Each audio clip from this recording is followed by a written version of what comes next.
For this lesson, I'd like to talk about the addition principle and how we're going to use it to solve linear equations. So stated here, the addition principle says that if you have two things that are equal and you add the same amount to both sides, the result is still equal. It doesn't have to be just increasing both sides by the same amount. You could also subtract the same amount from both sides. But either way, if you start with two things that are equal and you increase them both by the same amount or decrease them both by the same amount, you do still end up with an equation. Now, I want to look at example 1, and I want to use this idea to figure out the number that makes this equation true. So we probably could just guess the answer, but if you want to be a little bit more careful with it, I'm going to copy down the left side of my equation, x plus 18. I'm going to leave a little space and then put a 26. I'm going to subtract something from both sides of this equation. I want to get rid of this 18 and have just x by itself. To do that, I'm going to write this in as I'm going to put a negative 18 on both sides of my equation. So I'm really decreasing both sides by 18 when I do this. And that means I've balanced the equation. On the left side, you get just x is equal to, and on the right side, you have 26 minus 18. And that is 8.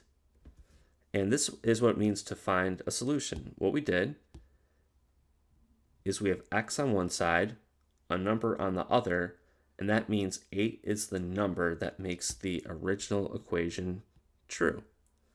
And if you want to check that x equals 8 works, I'm just going to put it in place of x. That's 8. Plus 18 equals 26, and just ask myself, does that make the left side equal the right side? And it does, because 8 plus 18 is 26, and 26 is equal to 26.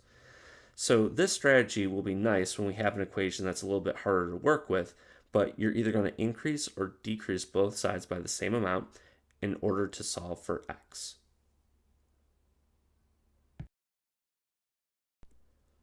For example 2, same idea. I'd like to figure out the number x that makes this equation true. But this one, it looks maybe just slightly more difficult than the previous one. So this is 1.5 minus 8 is equal to x minus 0.5. I think a good first step would be to, on the left-hand side of the equation, simplify this, 1.5 minus 8. Okay, that is negative 6.5 is equal to x minus 0.5. So if my goal is to get x all by itself, I'm going to look on the right side of this equation. This is where the x is located. And the problem is I have this negative 0.5 here, and it would be nice if it was gone. And there's a very easy way to cancel it. What I'm going to do is I'll copy down the left side, negative 6.5. I'll put a little space, and I'll put is equal to x minus 0.5, and again, leave a little bit of space. If I add 0.5 to both sides of this equation, I still do get the left side is equal to the right side, but this has the benefit of, okay, well, negative 0.5 plus 0.5 is just 0. So this makes the right side equal x. Now the left side is negative 6.5 plus 0.5, and so this is just negative 6.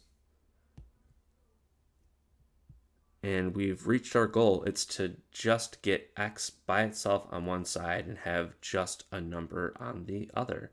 So we could again put this negative 6 in place of x to check to see if the left side is equal to the right side, but x equals negative 6 is the solution to this equation.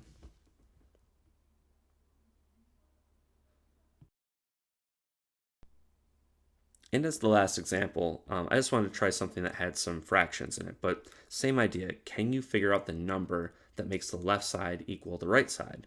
So we have 2/3 plus x is equal to 1/9 minus a negative 1/2. So when I look at this one, there's not much I can do immediately with the left-hand side, so I'm just going to copy it down. But on the right side, well, this is really 1/9. A minus is a plus, and we have 1/2. So to really finish this problem, I need to know, well, what is 1/9 plus 1/2? I know it'll have a common denominator of 18. That means I'm doubling the first fraction, and I'm multiplying the second fraction by 9. This is a total of 9 plus 2, 11 out of 18.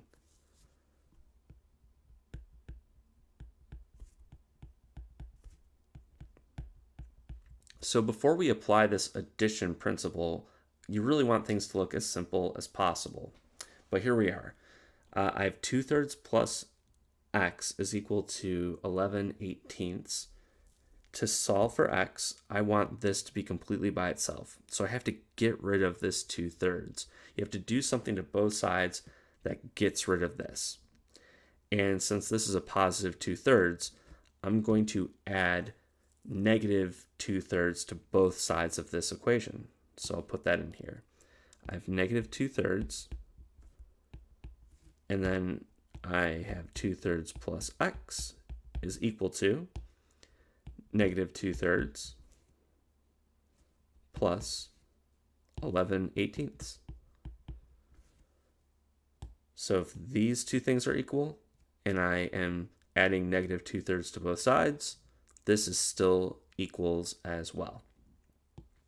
Now on the left, negative 2/3 plus 2/3, we chose that to make it 0, so we're left with just x.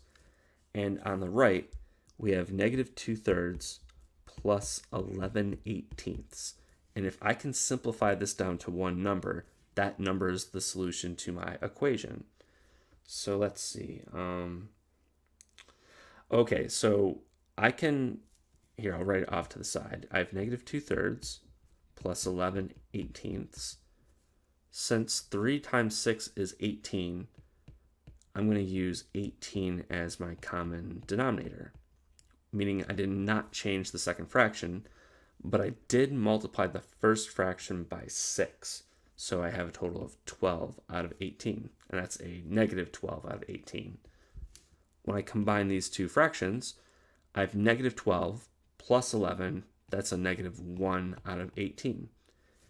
This is my answer to the original equation, negative 1 over 18.